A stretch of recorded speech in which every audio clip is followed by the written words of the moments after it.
try to make just a few brief points about this topic, asinine assessment, and then hopefully, as Jonathan said, we can have some Q&A back and forth. Welcome. Welcome. So, I wrote one of my favorite numbers on the board, and I hope that this resonates with some of you here, because I want to start this discussion with a literary allusion. One of my favorite science fiction books, The Hitchhiker's Guide to the Galaxy, includes a story about this civilization far off in the galaxy that ponders this series of questions, actually. What is the meaning of life, the universe, and everything? And to find the answer to life, the universe, the ultimate answer to life, the universe, and everything, this civilization builds the greatest computer in the universe, or at least in the galaxy. This huge, super sentient computer, deep thought. And they construct deep thought and assign deep thought the task of cogitating on this question. What is the ultimate answer to life, the universe, and everything? And deep thought said, well, that's a tough one, and I'm pretty smart, and I can get you an answer, but it's going to take me a while. And so they say, all right, well, we want to know what the answer is. It's going to take me a few million years. And they weren't so happy about that, but all right, so it takes them a few million years. Generations and generations go by. And the long-awaited day arrives when deep thought is set to produce his answer. And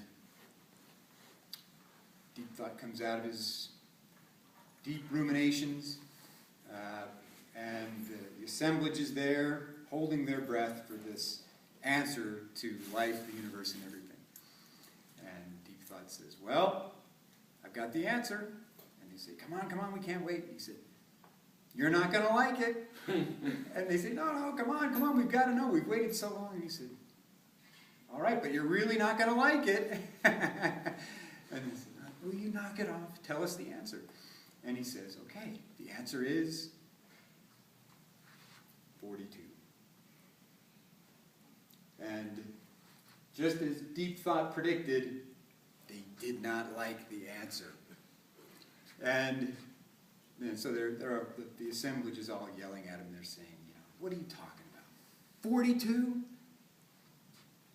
That's the dumbest thing we've ever heard of. And he said, no, it's not. It's not. He said, it's a perfect answer. It's a brilliant answer. It's the answer to your question. He said, the problem is that you don't understand your question. And so what he said, if you really, what you need to know is, this is the right answer, but if you want to know the answer to the question, which it seems to me to be what you're actually seeking, then what I need to do, and what I can do for you, is build an even better computer, the greatest computer in the universe. It's going to take a while, but I can get you your answer if you're willing to make a sufficient investment, and investment of money, time, whatever. And so they say, yeah, we want to know the answer to this. Well, we want to understand the question so that we can understand the answer. And so deep thought sets about building this greatest computer of all, which, as it turns out, in an interesting, ironic twist, and if you haven't read this story, I'm sorry, I'll have to wreck it for you. It's this greatest computer of all is the planet Earth. And the program that he runs is the history of life on planet Earth. And the Enlightenment process is the evolution of human intelligence. And it's this moment when people gradually figure out what the meaning of life, the universe, and everything is all about. And of course, the story, you know, because he's a humorist as well as an interesting philosopher. The moment when the program runs its full cycle, and this young woman reaches the point where she finally understands the question. A ship of Vogons comes along and blasts the earth into smithereens. So the universe itself doesn't actually get in line. But anyway, that's just part of the fun of the story. Anyway, the point of all this is people have had a lot of fun with this idea that a computer would cogitate for millions and millions of years, the smartest computer in the universe, and come up with an answer to life, the universe, and everything, and have it be a number. It's ultimately, well, disappointing, to say the least. And I think, in a way, this is kind of what when we talk about, when we get so focused on assessment at the university, we're kind of engaging in a similar exercise. You know, we've got all these deep thinkers, and we focus on this really, really important question: the quality of education, the importance of enhancing the quality of education at our university. And we say, okay, let's figure out how to make the quality of education at our university better. How should we do this? Well, let's all figure out how to, you know, transform that experience into some number set. And I just don't think that that's the right way to go about that process. I just don't think so. Quality educational experiences are something that